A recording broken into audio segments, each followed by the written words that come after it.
बिस्मिल्लाहिर्रहमानिर्रहीम। अस्सलाम वालेकुम। हकीकत टीवी साइंस एंड हेल्थ में खुश आमदीद। कुछ अर्सा पहले तो आपने देखा था कि नेतन्याहू को अंडरग्राउंड कर दिया गया है, और ये तब था जब इनको खतरा था कि भाई ईरान की जानिब से कोई हमला होने वाला है। लेकिन अब सूरत हाल डिफरेंट है।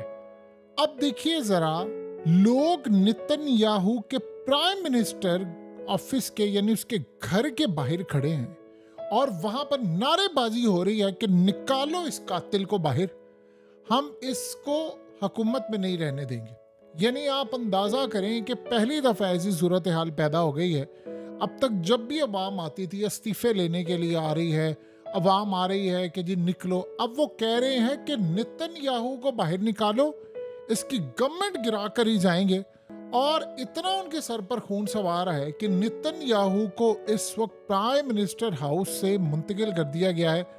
और अक्सरियत इन लोगों को नहीं पता कि इस सूरत हाल में, यानी जिस तरह वो अंडरग्राउंड उन्होंने आपको पता शेल्टर्स बनाए हैं, पूरे का पूरा एक शहर तामीर किया होता है, तो इस सूरत हाल में वो इनको लेकर अंदर खाते से बाहर निकाल लेते हैं। अब नेतन्याहू को इस वक्त मुंतकिल कर दिया गया है नामालूम जगह पर, क्योंकि अवाम उसके खून के प्यासे इसलिए हुए हैं क्योंकि इस वक्त ये जो तकरीबन 6 के करीब इनके कैदी जो थे वो मारे गए हैं, जिसका हमास ने डायरेक्ट इल्ज़ाम लगाया है कि इसराइल ने मिसाइल मारा है। और वो कह रहे हैं कि जी हमने तो मिसाइल नहीं मारा, ये हमास ने इनको मारा था और हमें मिल। उनके घर वालों ने नेतन्याहू को इतना बुरा भला कहा है कि अब वो कंट्रोल से बाहर हो गए हैं।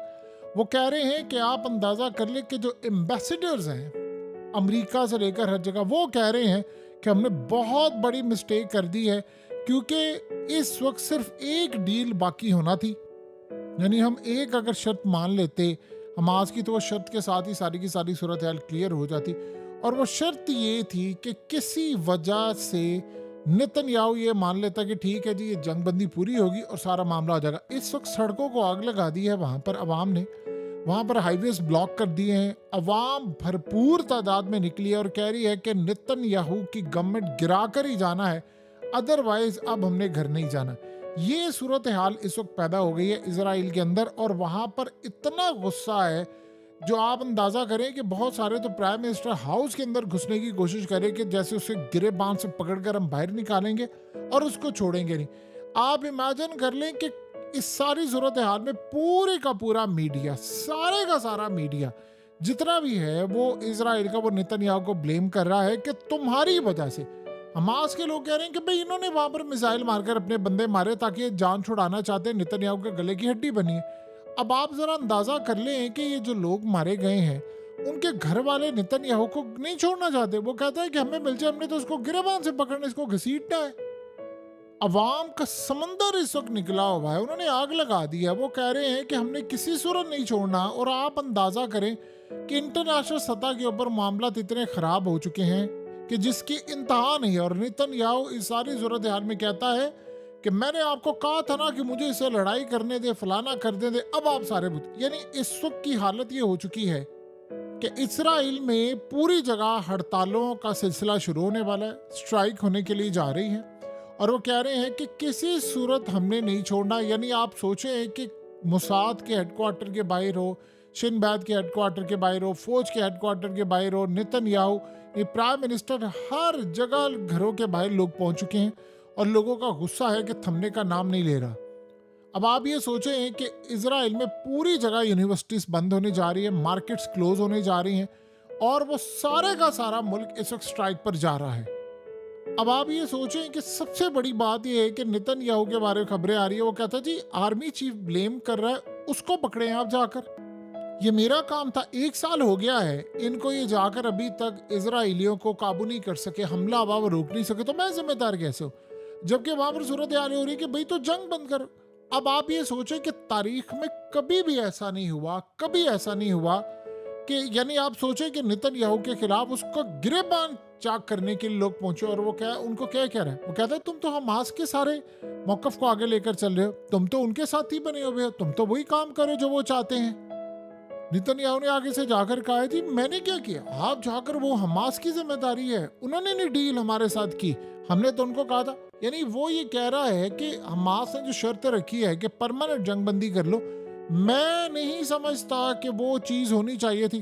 अब सबसे बड़ा मसला ये पैदा हुआ है कि सारी दुनिया के अंदर नेतन्याहू के खिलाफ आवाम सड़कों पर निकली है। इवन के जो इजरायली हैं वो यहाँ पर भी निकले हैं, बाहर भी जो रहते हैं, पूरा वर्ल्ड उसके खिलाफ निकला हुआ है कि तुम्हारी वजह से तबाही हो रही है। आप इमेजिन कर लें कि नेतन्याहू को अंदाज़ा नहीं था कि इतना ज़्यादा रिएक्शन आएगा, बल्कि उनके नज़दीक तो ये होता है कि चलो कुर्बानी इन्होंने दे दी। अभी आप ये सोचें कि कितने कैदी पड़े हुए हैं, और अगर इस सूरत हाल में इन्होंने इन सबको मारने के चक्कर में वो सारे मारे गए तो फिर क्या सूरत हाल होगी। और जो कैदी बचकर आए हैं वो भी सारे के सारे इल्ज़ामात इस वक्त नेतन्याहू पर लगा रहे हैं कि नेतन्याहू ने वहाँ पर डील फाइनलाइज नहीं की। और वो बता रहे हैं कि वहाँ पर हमें बताया जाता था कि भाई नेतन्याहू असल में जिम्मेदार है, वो इस जंग को अगले लेवल तक लेकर जाना चाहता है। अब आप ये सोचें, नेतन्याहू इधर तैयारियां कर रहा है कि मैं तो ईरान के ऊपर स्ट्राइक करने के लिए जा रहा हूँ। अब ये तब मामला सामने आया है जब ईरान ने अपना नया एयर डिफेंस सिस्टम लॉन्च कर दिया है, उसका टेस्ट कर लिया है और वो तैयार हो गया। वो कह रहे हैं कि ठीक है जी, अब तो इसराइल आता है हमला कर दे, हम तो उसके तैयारे तबाह कर देंगे। नेतन्याहू अब ये सोच रहा है कि कम से कम मुझे इस सारी सूरत हाल से, इससे पहले कि मेरे गिरेबानों तक ना पहुंचे, मैं ये जंग छेड़ दूं। और इस जंग को छेड़ने के लिए किसी भी वक्त आप देखेंगे तो मामला शुरू हो सकते हैं। दूसरी जानिब आप ये देखें कि इनके साबिक जो आर्मी चीफ हैं, इनके फौज के लोग हैं या इनके मिनिस्टर्स हैं, वो सारे के सारे अवाम को कह रहे हैं कि अब आप सड़कों पर निकल आए, पूरे का पूरा इसराइल निकल आए, हमने नेतन्याहू की गवर्नमेंट को चलने नहीं दिया। बल्कि यहाँ तक मामला हो गया है कि वो प्लान ये कर रहे हैं कि पूरा एक लॉन्ग मार्च कर लिया जाए और नेतन्याहू के खिलाफ अब सड़कों पर आया जाए। अब ये असल में जितने भी अब तक मरहले गुजरे हैं, आप ये समझ लें नेतन्याहू सारे मरहलों में अभी तक कामयाब रहा है अपनी गवर्नमेंट बचाने में, फौज के खिलाफ जाने में।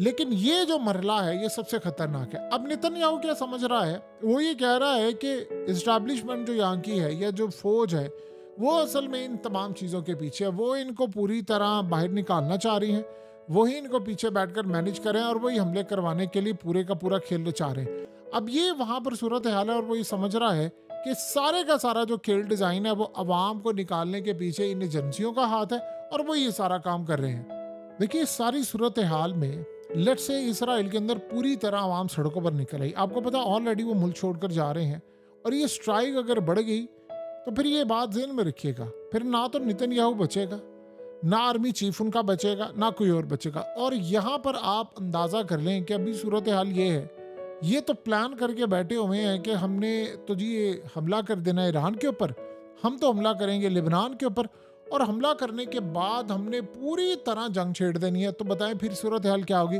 अब आप ये सोचें 2 मिनट के लिए कि उधर ईरान और लेबनान, यानी उनका ये भी प्लान है कि जंग छिड़ती है तो हम इनके पावर प्लांट्स तबाह कर देंगे, इनकी बिजली मुनक़ता कर देंगे, पूरे के पूरे मुल्क में अंधेरा ही अंधेरा होगा, अंधेरे में डूब जाएंगे। तो बताएं कि सारी सूरत हाल में आप ये जंग लड़ सकते हैं। याद रहे, तारीख में हमेशा जब भी इसराइल ने जंग की है तब का मामला बिल्कुल अलग था। अब सूरत हाल बड़ी डिफरेंट हो गई है कि नेतन्याहू की यानी गवर्नमेंट के अंदर असल में मसला ये है कि वो जो इनकी कोलिशन गवर्नमेंट के लोग हैं वो कह रहे हैं कि जी अगर तुमने किसी भी वजह से डील की तो 24 घंटे के अंदर अंदर हम गवर्नमेंट से अलग होंगे और तुम्हारी हुकूमत चली जाएगी।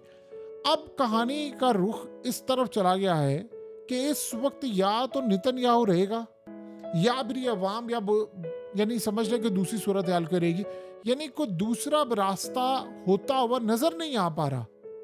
अवाम असल में इतनी बिफर गई है कि नेतन्याहू को इस वक्त मूव करना पड़ा। और सबसे बढ़कर बात यह है कि अवाम शदीद गुस्से में है। ये जो कैदियों के घर वाले हैं वो कंट्रोल से बाहर हो चुके हैं। और सबसे बढ़कर बात यह है कि एक अजीब सिलसिला ये हुआ है कि जो लोग खास तौर पर, यानी इन्होंने एक और भी प्लान किया है कि हम पूरे का पूरा मुल्क बंद कर देंगे, इकोनॉमी बिल्कुल शट डाउन कर देंगे, और ख़ास तौर पर ये जो बॉडीज़ हैं यानी जो मिली हैं इनके जनाजे, वो पूरे मुल्क में सड़कों पर रखेंगे जब तक ये डील फाइनलाइज नहीं होती। हमने इनको नहीं दफनाना। यानी आप अंदाज़ा कर ले कि यहाँ तक की सूरत हाल हो चुकी है। जाहिर सी बात है, बात बिल्कुल ठीक है कि आप एक डील फाइनलाइज, सीधी सी बात है, उन्होंने कोई तीसरी चौथी बात ही नहीं की। हमास इस वक्त ये बात, इनकी जो डिमांड्स है वो यानी जो भी सूरत हाल हो आप सामने रखें, तो उन्होंने सिर्फ एक ही शर्त रखी है। वो ये कह रहे हैं कि जंग बंद करें मुकम्मल तौर पर और आप पूरी तरह फौज यहाँ से ले जाए, बस। तीसरी कोई शर्त नहीं है, गजा हमारा है, हमारे हवाले कर दे। अब वो सोच रहे हैं कि अगर हमने ये काम कर दिया तो फिर तो जंग बंद हो गई और अब हमने तो छोड़ना नहीं है, फिर उसके बाद कोई जंग करने के लिए देगा नहीं, हमारे पास कोई जवाब नहीं होगा। अब कतर का प्रेशर आ रहा है, मिस्र का प्रेशर आ रहा है, अमेरिका का भी प्रेशर आ रहा है, सारे प्रेशर डाल रहे हैं और अब तो आप अंदाजा कर लें कि चाइना और बाकी ताकतें भी प्रेशर डाल रही हैं। तो ये नेतन्याहू के लिए अब तक का सबसे मुश्किल मरहला है।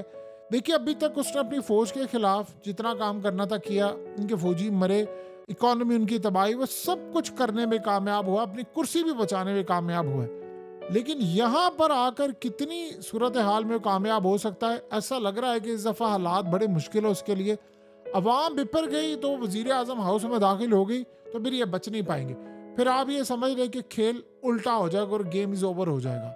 हकीकत टीवी साइंस एंड हेल्थ की इस वीडियो के नीचे कमेंट ज़रूर कीजिए, अपनी राय का इजहार ज़रूर करें और इस वीडियो को हर जगह शेयर करते हुए चैनल को सब्सक्राइब ज़रूर करें।